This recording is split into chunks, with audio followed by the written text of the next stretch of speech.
This morning, President Trump says he is prepared to impose new sanctions on Russia, but only if all other NATO countries stop buying Russian oil and increase pressure to end the Russian-Ukraine war. ABC's Nicole D'Antonio is in D.C. with the details. Good morning. In a letter posted to social media, President Trump says he's ready to place major sanctions on Russia, but only when all NATO nations have started to do the same thing. This morning, President Trump putting growing pressure on all NATO nations to stop buying Russian oil.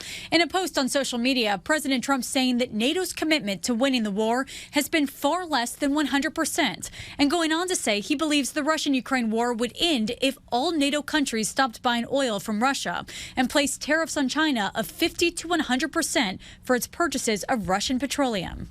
It comes after months of Trump promising to negotiate an end to the Russia-Ukraine conflict and even meeting with Putin and Zelensky separately. I thought this was going to be an easy one for me, but this has turned out to be tough. The hatred between Zelensky and Putin is unfathomable. The president has faced criticism for repeatedly setting two-week deadlines for Russia to de-escalate and then allowing them to pass without any consequences. It comes as tensions are running high over the skies of Eastern Europe. Over the weekend, Romania scrambled fighter jets after a Russian drone flew through its airspace, the second incursion over a NATO country in less than a week.